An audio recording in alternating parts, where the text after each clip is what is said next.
Hi, my name's John. If you're here watching my videos, tap the subscribe button in the lower right hand corner.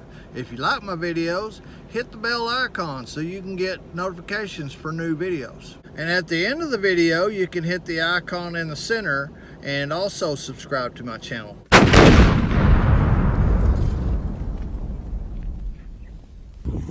Hi, my name's John Gravel. We're out here at my place, and I'm going to show you the pickup I finally got home. I bought it at the same time I bought another truck, and I'll show you both of them right here.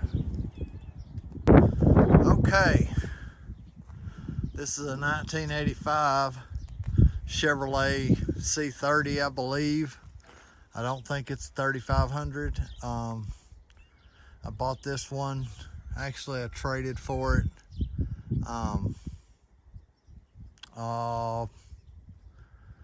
about 3, maybe 4 months ago. You've seen it on the channel before. I've done a will it start on it. I got it to start. I had to put a starter on it. It needs a fuel pump, and I just put a clickety-clack fuel pump on it, and it ran okay. I've got to do some more work on it, and I put a regular fuel pump on it. But it's a decent truck. Doors are kind of beat up, you know, but other than that, it's pretty clean. The bed, well, let me get on the other side. I don't want to walk through all that bindweed. The bed has been extended right here about that far. It's, I don't know, 18 inches. I didn't bring my tape out here, but they extended it because they converted this from, it may have been a box truck, I'm not sure, but the frame is for a crew cab, but I think they converted it to this flatbed and just extended the bed and made it longer. And then the other one I bought when I bought this one that I just got home is this 1980 model. And it's got a stake bed on it that has the wood floor. It's in pretty sad shape. I got it from a local wrecking yard. Looks like it's got transmission lines in the back. I'm not sure if they go to it or not. It's brown and tan, as you can see. It's got 10,000 gross vehicle weight. And the only reason I knew it was 1980 is because of that headlight, and the first 3 on the serial number are CCW, which makes it a 1980. I don't know what size motor it had in it. Looks like I'm gonna have to replace the stand, whatever you call it, stands for the motors, what I call them. But I'll be pulling everything I need off of this truck and putting it on here, and I may put a 454 in it, and I may leave it, you know, I may go ahead and put a 350 in it. I don't know. I may put an LS in it. Who knows? The LS's produce a little more horsepower than the 350s, so I've got a big block, but it's in pieces, and I don't have the money to spend on it to make it a big block right now. But I'm going to be taking the radiator support out, and you know, I'll be putting that whole front clip on here. And then I've got a Suburban at the shop that's a 87. It's actually fuel injected. I may go that route, I don't know yet. Some of these door hinges are toast, so I'll be, you know, replacing everything that needs to be replaced. I'm gonna have to convert that to the other style hood, which all that stuff's on there. So what I'll do is I'll just take it off, and you know, all the windshield washer motors and everything will go on here, and you know, hood hinges and stuff like that. This one's got a little bit of rust in it. I'm pretty sure it's from where you know, water had sat in there or something, but it sat like this for a long time. I'd looked at this truck for a long time, but you know, the floor's pretty sound. It's not, you know, rusted out or anything. So I think I got a good donor. The front end, you know, the typical Chevrolet, where the battery is all rotted out. You know, that's typical for these older Chevrolets. First gen square body I've ever had was like that.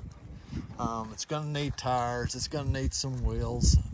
It's got 3 wheels missing, which, you know, I have on the other truck. They're exactly the same size, and probably in a lot better shape. I wanted to do a Cummins swap, you know, make it a Cummins, but again, money.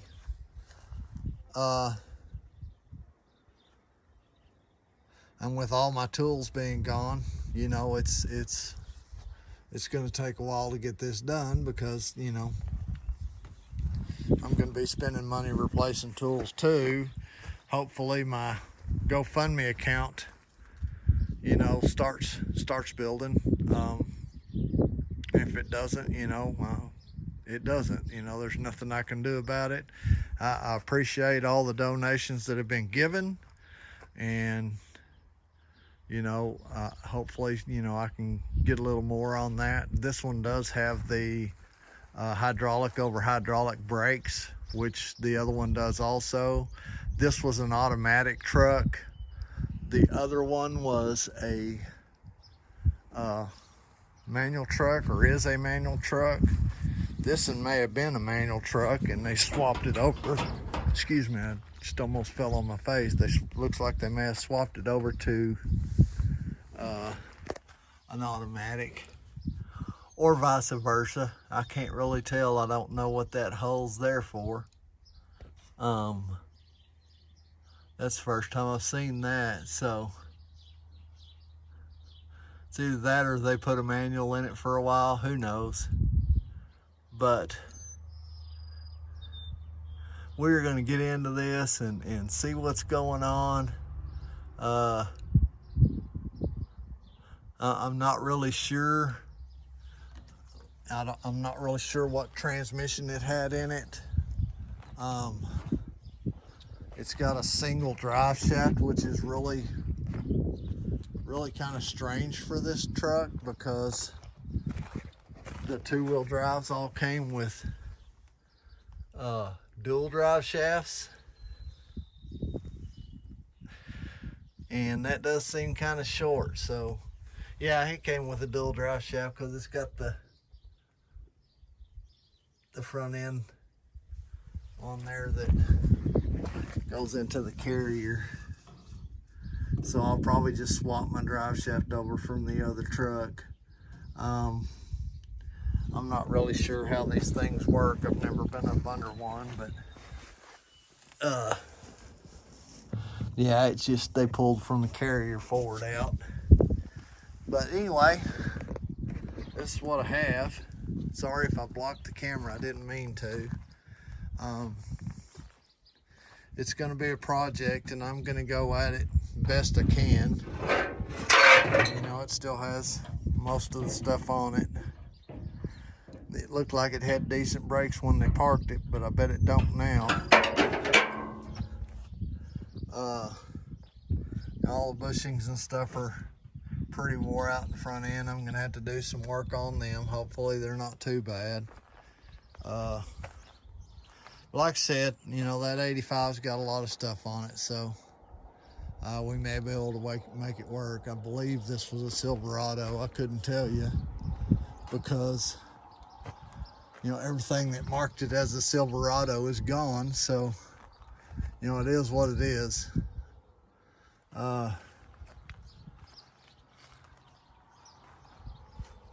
Some of this bed is aftermarket. Some of it came with it. you know, it is what it is. I'll do what I gotta do to make it work. I kind of like the sideboards. I may use them later, but for right now, I don't really need them. The bed is the right length for what I need, but I don't like the wood floor because I'm going to be towing with it. I'm going to be towing a fifth wheel. Actually, that one right there that I tow with my 3/4 ton, which does a fine job of it. It just, I need something a little bigger, a little safer. And then, anyway, I'll leave my GoFundMe account in the description, and I'll leave it on the comments section. So, you know, if you care to donate, it'll be there. That'll be the link. And I do appreciate all donations that are made and all donations that have been made. You don't know how much that little bit helps me. It's all sitting in a bank account right now, and you know, we'll go from there. That's my son's camper, and that's our little garden over there. I'll show you our little garden. Excuse the mess of the place. It's Texas, it's dry, and you know, I'm working a job that has really weird hours right now, but you know, it's a job. Got our squash right there. Of course, I'm afraid to mow right up next to it. I'm gonna have to, though. That Johnson grass getting away, the weeds are getting away. But our squash is doing real good. Our onions are doing pretty good. Our peppers are doing really good. Look at them peppers. Nice peppers. They're a Sandia pepper. They're heirloom peppers. We have our Roma tomatoes, and I can't remember what the other ones were, and then we have the beef eater tomatoes. It's been real hot. Got some cucumbers at the end of each deal because our raised beds or livestock troughs, they drain at the end, so that's a good place to put, you know, things to catch that runoff water, and it's got a lot of nutrients in it too. So then we got our potatoes here with some onions in the end. These potatoes have been in since right before Easter, so they're just about ready to come out. They're starting to yellow, so that means they're ready. We're trying to keep them watered and keep them green, so you know, they'll grow a little more. These were all potatoes. They've been replanted, and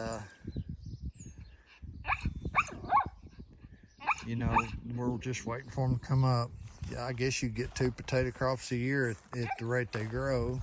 And then this was an experiment.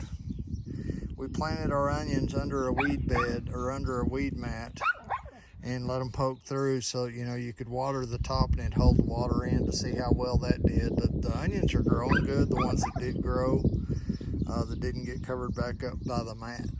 But the problem is the bindweed out here is so bad. It didn't used to be, but my stepfather had horses out here and they spread it all over the place. So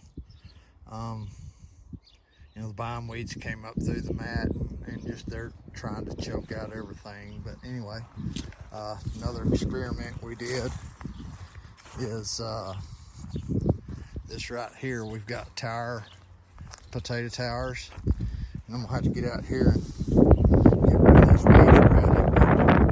But we water it from the top, and through the hay, it just kind of goes all over the place and goes down and waters it real good. And then we have bag potatoes we're gonna try. We got bag carrots that are growing really good.